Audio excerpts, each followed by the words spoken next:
Bonjour à toi chers cyclistes, dans cette vidéo nous parlerons des douleurs aux genoux à vélo.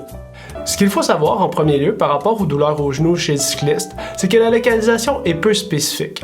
On nous rapporte souvent des douleurs localisées à l'avant du genou, au niveau de la rotule ou à l'intérieur du genou. Par contre, ce qu'il faut savoir, c'est que dès que la personne débarque du vélo, si elle n'a plus de douleur, on ne pourra pas nécessairement associer une structure anatomique à cette douleur-là. Donc pour cette raison, la localisation des douleurs aux genoux chez le cycliste est peu spécifique, c'est-à-dire qu'elle nous apporte peu d'informations. Plusieurs mécanismes d'action peuvent être en cause dans l'apparition des douleurs aux genoux chez le cycliste. Nous les présentons sous trois catégories. La première, les forces de compression, les forces d'étirement et le manque de contrôle moteur au niveau du genou dans le plan frontal. Pour ce qui est des forces de compression, ce qu'il faut savoir d'emblée, c'est que lorsque la flexion au genou augmente, on augmente la force de compression au niveau de la rotule et on augmente la force de compression au niveau intra-articulaire. Si vous retenez ça, vous comprendrez sans doute aisément qu'une selle trop basse, ou est-ce qu'on a un cycliste qui ne déplie pas suffisamment son genou, peut entraîner des douleurs au genou en augmentant les forces de compression intra-articulaires et au niveau de la rotule.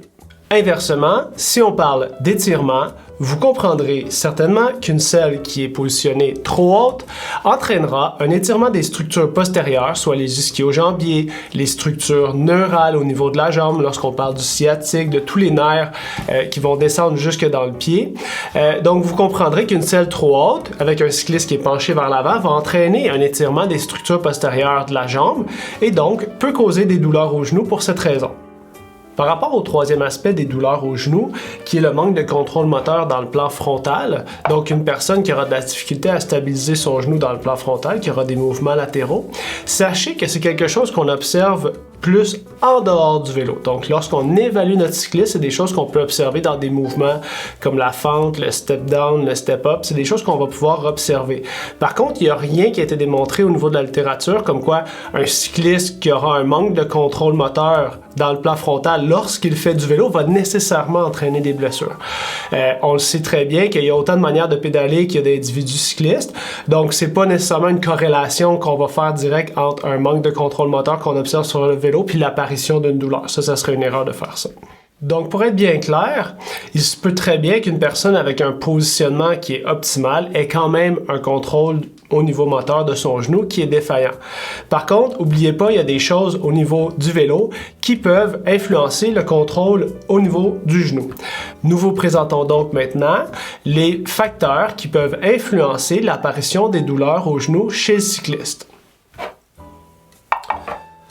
Premièrement, lorsqu'on parle de la selle, telle que mentionnée précédemment dans cette vidéo, une selle trop haute entraînera un étirement des structures postérieures chez le cycliste au niveau de sa jambe. Une selle trop basse, telle que mentionnée précédemment dans cette vidéo, entraînera des forces de compression au niveau du genou, au niveau intra-articulaire, au niveau de la rotule.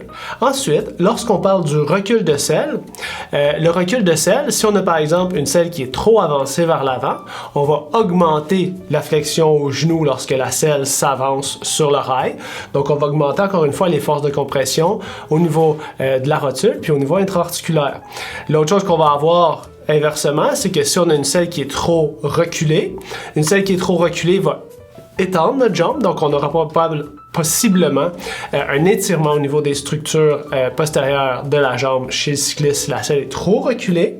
Et finalement, au niveau de l'inclinaison, si on avait une selle qui était inclinée par en avant, qui est souvent le cas lorsqu'on a un cycliste, par exemple, qui a des douleurs au niveau pénis, testicule, périnée, de la compression, va avoir tendance à baisser le nez de sa selle.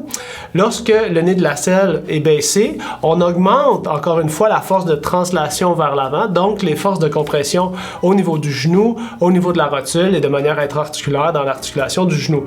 Donc, l'inclinaison de la selle a une grande influence aussi sur l'apparition des symptômes au genou chez le cycliste. Un autre facteur qui est en cause, qui va influencer l'apparition des douleurs au genou chez le cycliste, c'est le positionnement des cales. Si on a par exemple notre pied avec notre cale qui est ici, puis on a une cale qui est vraiment positionnée à l'avant du pied, vous comprendrez qu'il va être difficile pour le cycliste d'avoir un bon contrôle au niveau de son appui lorsqu'il pousse sur la pédale s'il est toujours sur la pointe des pieds. Donc c'est important d'avoir un positionnement de cale qui se positionne à la ligne médiane entre notre premier et notre cinquième étape pour que le cycliste puisse appuyer et garder vraiment vraiment un bon contrôle au niveau neuromusculaire lors de sa poussée sur la pédale. Autre aspect important au niveau des cales, on va parler de la rotation. On sait bien qu'on a une partie de flottement, de battement qui est normale sur une pédale. Par contre, une pédale qui va orienter notre pied trop vers l'intérieur ou trop vers l'extérieur par rapport à notre posture naturelle chez le cycliste aura une incidence au niveau du contrôle musculaire, au niveau du genou, dans le plan frontal et donc pourra être la cause de l'apparition de symptômes au genou chez le cycliste. Bien sûr, dernier aspect et non le moindre, le cycliste lui-même. Parce qu'effectivement, l'expérience du cycliste, ses antécédents au niveau des blessures peuvent être des facteurs déterminants dans l'apparition des symptômes et des douleurs au genou chez celui-ci. Premièrement, si on parle de la cadence, il est important de maintenir une cadence autour de 90 RPM, rotation par minute de moyenne, afin de diminuer les moments de force au niveau de l'articulation du genou et ainsi permettre un travail mécanique qui est efficace au niveau articulaire chez le cycliste. Autre chose importante, si on pense à la flexibilité, est-ce que vous êtes capable de bien toucher vos orteils? Telle est la question. Donc, une personne qui aura la capacité d'étirer sa chaîne postérieure de manière confortable et naturelle aura moins tendance à développer des problèmes d'apparition de douleur au niveau du genou associés à un étirement de la chaîne postérieure parce que cette personne-là a une faculté déjà intrinsèque plus élevée d'aller étirer ses structures postérieures, que ce soit musculaire ou neurale. Donc, la flexibilité du cycliste est importante à tenir en compte dans l'évaluation des blessures au genou. Dernier point de cette vidéo, en terminant, pour vous présenter un petit peu, pour ceux qui sont moins familiers avec les structures au niveau du genou, je vous présente finalement en quoi consiste un genou. Ici, on a le fémur, ici, on a le tibia, ici, on a le péroné. Donc, les structures que vous voyez à l'intérieur du genou, ici, on a du cartilage, ici, on a des ligaments de chaque côté, on a les ligaments croisés ici à l'intérieur du genou, et on a notre rotule, que vous voyez ici, sur la surface antérieure. Donc, la rotule est faite pour se promener au niveau du canal, au niveau de la dépression que vous voyez ici dans le fémur. Je pourrais utiliser l'analogie très simple du train sur ses rails. Donc, la rotule, la patella, est faite pour vraiment glisser dans le sillon au centre et lorsque on aura des problèmes de stabilisation, lorsqu'on aura des problèmes de contrôle moteur au niveau du genou, il se peut qu'il y ait apparition de symptômes lorsqu'il y a une irritation au niveau osseuse et que la rotule, la patella, n'a pas un tracking, n'a pas un trajet qui est parfaitement aligné avec le sillon au niveau fémoral. Donc ça résume un petit peu les structures au niveau du genou.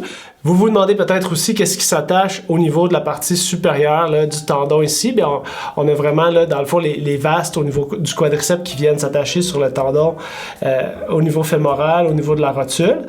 Ici, on a une insertion qui est osseuse au niveau du tibia.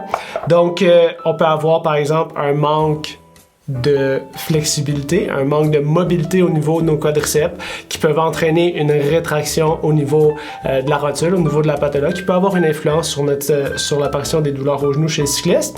Mais bref, tout ça, je vous encouragerais à aller vous informer si vous êtes moins à l'aise avec l'anatomie du genou afin de mieux comprendre les mécanismes d'apparition des douleurs au genou chez le cycliste.